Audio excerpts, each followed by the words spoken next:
इस वीडियो में हम समझेंगे कि मतपत्र लेखा पीठासीन कैसे भरेंगे। लोकसभा सामान्य निर्वाचन 2024 में पीठासीन मतपत्र लेखा या प्रारूप 17C कैसे भरेंगे। तो सबसे पहले यहां हम भर देंगे अपनी लोकसभा का नाम, जैसे जहां हमारी ड्यूटी आई है 5 नगीना। लोकसभा जो लागू नहीं होता उसको हम काट देंगे। यहां से आप देख रहे होंगे जो लागू नहीं होता उसको काट देंगे। मतदान केंद्र की संख्या और नाम 178 प्राथमिक विद्यालय कुम्हेड़ा, कक्ष संख्या 1। इसके बाद हम कंट्रोल यूनिट का नंबर जो कंट्रोल यूनिट पे आपको मिलेगा, बैलेट यूनिट का नंबर जो बैलेट यूनिट पर आपको मिलेगा, वीवीपैट का नंबर जो वीवीपैट पर आपको मिलेगा, उसको भर देते हैं। फिर मतदान केंद्र को नियत और असाइंड वोटर्स की संख्या, तो जैसे मान लिया हमने वहां 720 मतदाता वहां असाइन है, यहां हमने 720 भर दिया है। इसके बाद नेक्स्ट हम देख रहे हैं मतदाताओं के लिए रजिस्टर, जिसको हम 17 क बोलते हैं, प्रारूप 17 क में यथा प्रविष्ट मतदाताओं की कुल संख्या, यानी कि 17 क में जितनी एंट्री हुई है वह हमारे पास कितने हैं 603। फिर हम नीचे आता है नियम 19 अड़े, जिसको हम बोलते हैं नियम 49O के अधीन मत रिकॉर्ड नहीं करने वाले वोटर्स, जिन्होंने ये निश्चय कर लिया है कि वो वोट नहीं करेंगे, यानी कि उनका चिन्हित प्रति में भी कट गया है और मतदाता रजिस्टर में भी उनकी एंट्री हो गई है, ऐसे कोई वोटर्स हैं, तो यदि है तो उनकी संख्या यहाँ आ जाएगी। तो ऐसा हमारे पास कोई भी व्यक्ति नहीं है जिसने वोट डालने से मना किया हो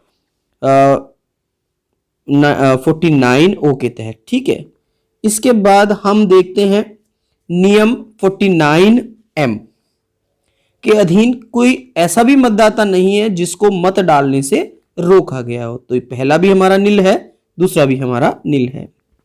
इसके बाद हमारा नियम 49MA के अधीन कोई मतदाता ऐसा भी नहीं है जिसने टेस्ट वोट डालने की रिक्वेस्ट की हो, मांगा हो, तो वो भी हमारा यहां नील है।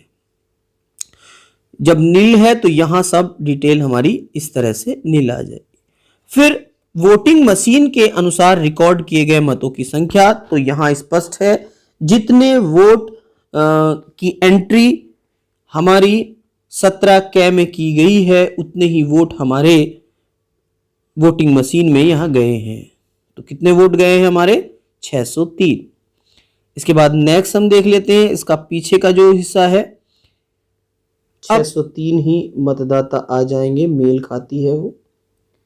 इसके बाद यहां उन मतदाताओं की संख्या जिन्होंने निवेदित मत या टेंडर वोट किया है, तो ऐसा कोई भी नहीं है, तो टेंडर वोट वाला भी यहाँ कोई नहीं है हमारे पास, जो 49P के तहत 49P के अधीन जो वोट करता है, ऐसा भी कोई नहीं है। टेंडर वोट कितने मिले हैं काउंटिंग में 20 मिले हैं। क्रमांक कितने मिले हैं उसको देख लेते हैं, 10,001 से 10,020 जारी किए गए नील, अप्रयुक्त और वापस किए गए 20, वो यहां हम भर देंगे। जिस भी क्रमांक के आपको मिलते हैं वो क्रमांक आप यहां भर देंगे, ठीक है। इसके बाद जो प्रदाय किए गए पेपर सील, कितनी पेपर सील दी गई थी आपको 3, उसका नंबर यहां से भर लेंगे C761524, लास्ट में 24 है, 24, 25 और 26, ठीक है। प्रयोग हुई हमारी 1 24 वाली, बची हमारी 25 और 26, क्षतिग्रस्त हुई हमारी नील। तो इस तरह से हमारा पेपर सील का लेखा भी इसमें बनकर तैयार हो गया है। उसके बाद नीचे हम यहाँ डेट डाल देंगे और जहां हम स्थान डाल देंगे, पीठासीन यहाँ अपने सिग्नेचर करेंगे और मतदान केंद्र संख्या और नाम पूरा डालना चाहे तो डाल दें और यहाँ हमारे पीठासीन जी के सिग्नेचर आ जाएंगे, ठीक है। तो मैं समझता हूँ कि मतपत्र लेखा कैसे भरा जाएगा ये आप समझ गए होंगे। यदि हमारे बूथ पर कोई किसी प्रकार का कोई ऐसा वोटर नहीं आता, निवेदित मत नहीं दिया जाता, टेंडर वोट नहीं होता है, 49 ओ के तहत वोटिंग नहीं होती है, 49 एम के तहत वोटिंग नहीं होती है। तो इस तरह से मतपत्र लेखा हम भरेंगे। धन्यवाद।